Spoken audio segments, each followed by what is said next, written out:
ಒಮ್ಮೆ ದೇವಸ್ಥಾನದಲ್ಲಿ ಒಂದು ಪೂಜಾ ಕಾರ್ಯಕ್ರಮವನ್ನು ಶಾಸ್ತ್ರೋಕ್ತವಾಗಿ ಮಾಡಬೇಕು ಅಂತ ಮಾಡ್ತಾ ಇದ್ವಿ. ಆ ಸಂದರ್ಭದಲ್ಲಿ ಯಾರೋ ಒಬ್ಬರು ಬಂದು ನಮಗೆ ಹೇಳಿದರು, ಪ್ರಶಾಂತ್ರೆ ನೋಡಿ, ಇದು ನಮ್ಮ ಅಜ್ಜನ ಕಾಲದಲ್ಲಿ ಈ ರೀತಿ ಮಾಡ್ತಿರಲಿಲ್ಲ, ಸಂಪ್ರದಾಯಗಳೇ ಬೇರೆ ಇತ್ತು. ನಮ್ಮ ಅಜ್ಜನ ಕಾಲದಲ್ಲಿ ಅದನ್ನು ಮಾಡ್ತಾ ಇದ್ವಿ, ಇದನ್ನು ಮಾಡ್ತಾ ಇದ್ವಿ ಅಂತ ಹೇಳಿ ಒಂದಿಷ್ಟು ವಿವರಣೆಗಳನ್ನು ಕೊಟ್ಟರು. ಖಂಡಿತವಾಗಿಯೂ ಅವರು ಹೇಳಿದ್ರಲ್ಲಿ ಯಾವುದೇ ತಪ್ಪಿರಲಿಲ್ಲ. ಏಕೆಂದರೆ ಅವರು ಒಂದು ಸಂಪ್ರದಾಯವನ್ನು ಹಾಗೆ ಅನುಸರಿಸ್ಕೊಂಡು ಬಂದಿದ್ದರು. ಅದು ಶಾಸ್ತ್ರೋಕ್ತವಾಗಿ ಸರಿಯೋ ತಪ್ಪೋ ಅನ್ನತಕ್ಕಂಥ ವಿವೇಚನೆಯನ್ನು ಮಾಡಲಿಕ್ಕೆ ಅವರು ಹೋಗಿರಲಿಲ್ಲ.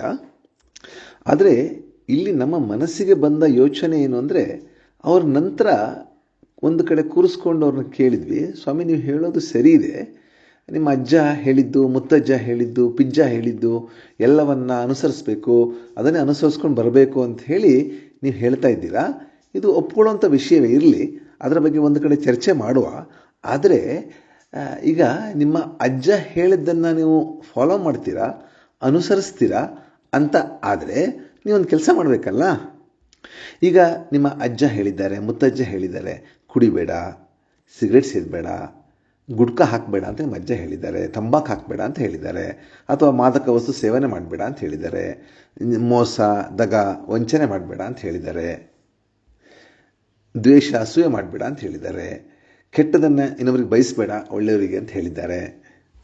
ಹೀಗೆ ಅಜ್ಜ ನಿಮ್ಮ ಪಿಜ್ಜ ಏನಿದ್ದಾರೆ ಅವರು ಹಲವಾರು ವಿಚಾರಗಳನ್ನು ಇದು ಜೊತೆಗೆ ಕೊಟ್ಟಿದ್ದಾರಲ್ಲ. ಇದನ್ನೆಲ್ಲ ನೀವು ಊರಲ್ಲಿ, ಯಾವುದೇ ಊರು, ನಮ್ಮೂರು ಅಂತಲ್ಲ, ನೀನು ಯಾವುದೇ ಊರಿಗೆ ಹೋಗಿ ಇದೊಂದು ಮಾತಿರುತ್ತೆ, ಅದು ನಮ್ಮ ಅಜ್ಜನ ಕಾಲದಲ್ಲಿ ಇತ್ತು ಮಾರಾಯ, ನಮ್ಮ ಪಿಜ್ಜನ ಕಾಲದಲ್ಲಿ ಇತ್ತು ಮಾರಾಯ, ಅದನ್ನೆಲ್ಲ ಅನುಸರಿಸ್ಕೊಂಡು ಬರ್ತಾ ಇದ್ವಿ, ಅವರು ಹೇಳಿದಾಗೆ ಮಾಡ್ತಾ ಇದ್ವಿ. ಆದರೆ ಈಗ ನೋಡು ಎಲ್ಲ ಚೇಂಜ್ ಮಾಡ್ತಾ ಇದ್ದಾರೆ ಇವರು ಅಂತ ಯಾರೋ ಒಬ್ಬರ ಮೇಲೆ ಆರೋಪವನ್ನು ಮಾಡುವಂಥದ್ದು ನಾವು ಕಾಣ್ತೀವಿ. ಆದರೆ ಅಜ್ಜನ ಕಾಲದಲ್ಲಿ, ಪಿಜ್ಜನ ಕಾಲದಲ್ಲಿ ಹೇಳಿದ್ದನ್ನು ಅನುಸರಿಸ್ಕೊಂಡು ಬರುವಂಥ ವ್ಯಕ್ತಿಗಳು ಏನಿದ್ದಾರೆ, ಅವರು ಅಜ್ಜ ಪಿಜ್ಜ ಹೇಳಿದ್ದ ಒಳ್ಳೆ ವಿಷಯಗಳೇನಿದೆ, ಒಳ್ಳೆ ಸಂಸ್ಕಾರವನ್ನು ಕೊಟ್ಟಿದ್ದಾರಲ್ಲ, ಒಳ್ಳೆ ಮೌಲ್ಯಗಳನ್ನು ಹೇಳಿದ್ದಾರಲ್ಲ, ಆ ಮೌಲ್ಯ ಮತ್ತು ಸಂಸ್ಕಾರ ಇನ್ನಿತರ ಒಳ್ಳೆ ವಿಚಾರಗಳನ್ನು ಕೂಡ ಇವರು ಅನುಸರಿಸ್ಕೊಂಡು ಬರಬೇಕಲ್ಲ ಇದ್ರ ಜೊತೆಗೆ. ಅದಕ್ಕೆ ಆ ವ್ಯಕ್ತಿಗೆ ಪ್ರಶ್ನೆ ಕೇಳಿದ್ವಿ, ಆಯ್ತಪ್ಪ, ನೀವು ಅಜ್ಜ ಪಿಜ್ಜನ ವಿಚಾರವನ್ನು ಅನುಸರಿಸ್ಕೊಂಡು ಬರೋರಾದರೆ ನೀವು ಮದ್ಯಪಾನ ಮಾಡ್ತಾ ಇದ್ದೀರಲ್ಲ, ನಿಮ್ಮ ಅಜ್ಜ ಮಾಡ್ತಿದ್ರ? ಇಲ್ಲ ಅಂದರು. ಹಾಗಾದರೆ ಅಜ್ಜ ಹೇಳಿದ್ರಲ್ಲ ಮಾಡಬಾರ್ದು ಅಂತ, ಅದನ್ನು ಯಾಕೆ ಮಾಡ್ತೀರಾ? ಕೆಟ್ಟ ಭಾಷೆ ಯಾಕೆ ಉಪಯೋಗಿಸ್ತೀರಾ? ನಮ್ಮ ಅಜ್ಜ ಭಾರಿ ಒಳ್ಳೆಯವರು, ಸಾತ್ವಿಕರು, ಸಜ್ಜನರು, ನಮ್ಮ ಅಜ್ಜ ಭಾರಿ ಪ್ರಾಮಾಣಿಕರು ಅಂತೆಲ್ಲ ಹೇಳಿದರು. ಸರಿ, ಅದೆಲ್ಲ ನಿಮ್ಮಲ್ಲಿ ಬರಬೇಕಲ್ಲ. ಅಜ್ಜನ ಪ್ರಾಮಾಣಿಕತೆ, ಮೌಲ್ಯ, ಸಂಸ್ಕಾರ, ಒಳ್ಳೆ ಗುಣ, ಸಾತ್ವಿಕತೆ ಏನಿದೆ ಅದನ್ನು ನೀವು ಅನುಸರಿಸ್ಬೇಕಲ್ಲ. ಇದನ್ನು ಮಾತ್ರ ಅಜ್ಜ ಹೇಳಿದ್ದು, ಪಿಜ್ಜ ಹೇಳಿದ್ದು ಅಜ್ಜನ ಕಾಲದಲ್ಲಿ ಇತ್ತು ಅಂತ ಹೇಳಿದರೆ ಅದು ಕೂಡ ಅಜ್ಜನ ಕಾಲದಲ್ಲಿ ಅಜ್ಜ ಹೇಳಿದ್ದ ಒಳ್ಳೆ ವಿಚಾರವನ್ನು ಯಾಕೆ ಅನುಸರಿಸೋದಿಲ್ಲ ಅಂತ ಅವರಿಗೆ ಪ್ರಶ್ನೆ ಕೇಳಿದಾಗ ಅವರು ದೂಸರ ಮಾತು ಆಡದಲ್ಲಿ ಸುಮ್ಮನೆ ಕೂತ್ಕೊಂಡ್ಬಿಟ್ರು.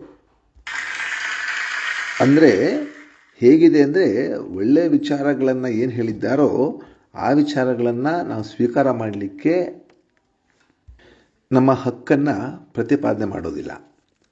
ಅದೇ ಊರಿನಲ್ಲಿ ಯಾವುದೋ ಕೆಲಸ ಆಗಬೇಕು, ದೇವಸ್ಥಾನದ ಕೆಲಸ, ಸಂಘದ ಕೆಲಸ, ಇನ್ಯಾವುದೋ ಒಂದು ಕೆಲಸ ಆಗಬೇಕು ಅಂದರೆ ಆವಾಗ ನಮ್ಮ ಹಕ್ಕನ್ನು ಪ್ರತಿಪಾದನೆ ಮಾಡಲಿಕ್ಕೋಸ್ಕರ ಅದು ಸರಿ ಇರಲಿ, ಅದನ್ನು ತಪ್ಪಿರಲಿ, ನಮ್ಮ ಪ್ರತಿಪಾದನೆ ಮಾಡಬೇಕು, ನಮ್ಮ ವಿಚಾರವನ್ನು ನಾವು ಒಂದು ಜನದ ತೋರಿಸ್ಕೋಬೇಕು ಅನ್ನೋ ಕಾರಣಕ್ಕಾಗಿ ಅಜ್ಜನ ಪಿಜ್ಜನ ಹೆಸರು ಹೇಳಿ ಒಂದು ಕಥೆಯನ್ನು ಕಟ್ಟಿ ಹೇಳಲಿಕ್ಕೆ ಬರ್ತಾರೆ.